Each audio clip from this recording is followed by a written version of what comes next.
Señor General Canden Deunedor Nunga, Comandante General de África, señores miembros de la mesa directiva de esta honorable ceremonia de certificación. Général Kandem Deunedor Nunga, commandant général d'Afrique, membre du bureau de cette honorable célébration de la certification, distingués invités, magistrats et membres de la famille en général. Veuillez accepter nos salutations les plus chaleureuses de la foi pacifique et solidaire dans le système intergouvernemental des Nations Unies. Moi, l'aumônier général Carlos Gebor, président et fondateur de Conax Chaplain International, je m'adresse à vous, tout d'abord, pour féliciter chacun d'entre vous pour vos efforts pour devenir certifié aumônier international dans le domaine de juge de paix, et aussi en tant que conseiller thérapeutique qualifié dans le système anti-stupéfiant. C'est un grand honneur pour moi de la part du commandement global de vous envoyer des salutations et une gratification très spéciale en ce jour où vous avez terminé votre formation.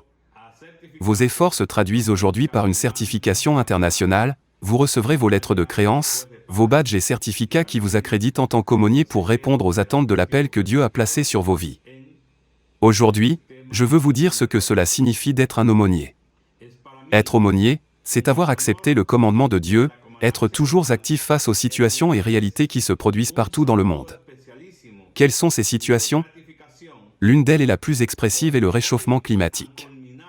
Le réchauffement qui affecte toute la planète. Un réchauffement qui est souvent causé par des êtres humains, par des entreprises, par de nombreuses circonstances dont nous sommes nous-mêmes responsables. Mais il faut y remédier. Nous ne pouvons pas non plus ignorer les situations et conflits qui affectent la coexistence et les bonnes relations entre les personnes. C'est pourquoi nous devons promouvoir une culture de la paix. Nous en tant que leaders mondiaux, en tant que leaders de l'évangile de notre Seigneur Jésus-Christ, qui nous a lui-même montré l'exemple en venant sur terre pour faire un monde plus pacifique, un monde où toutes choses sont en commun, un monde plein de paix et de miséricorde. Qu'est-ce que cela signifie? Qu'il y a beaucoup de gens qui meurent de faim, qu'il y a beaucoup de gens qui n'ont aucune aide. Nous ne pouvons pas rester les bras croisés, c'est là que nous devons agir dans la miséricorde et montrer l'amour de Dieu d'une manière tangible. Je veux vous parler du cas d'un garçon de 10 ans, ce garçon nommé Henri se promenait avec sa mère. Il marchait dans la rue d'une ville et il a vu le cas d'une femme qui était maltraitée par certaines personnes. Nous ne savons pas s'ils étaient parents, s'il y avait un mari, mais il y avait beaucoup de gens qui l'insultaient et la battaient au milieu de la rue. Et le garçon ému de compassion, à son très jeune âge a dit à sa mère, « Je veux défendre cette femme. » Et la mère a dit, « Ce n'est pas à nous de l'aider. Ils ont leurs problèmes là-bas. » Qu'est-ce qui m'étonne? C'est la pensée de cet enfant. Mais alors, quand pourrons nous aider? Quand est-ce que notre tour viendra? Quand ce sera mon tour, je vais aider cette femme.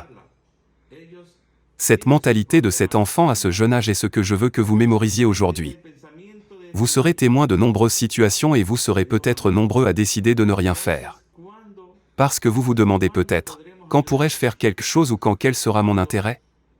Il y a beaucoup de situations qui arrivent dans le monde entier, à d'autres personnes, et nous ne pouvons pas dire que nous n'allons pas agir. Ou allons-nous agir quand cela nous arrivera? Non.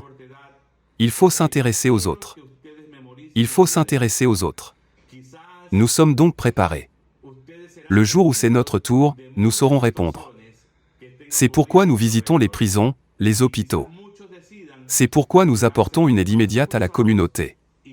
C'est pourquoi nous nous intéressons à ce qui se passe ailleurs pour que nous puissions aider.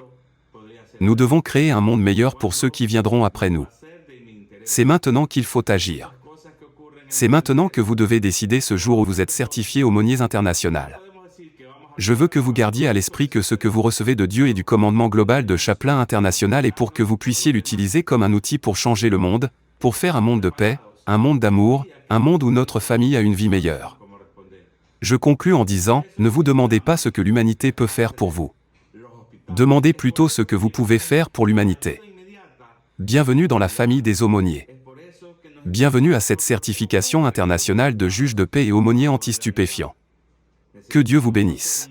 Que Dieu bénisse l'Afrique et que Dieu bénisse la République centrafricaine.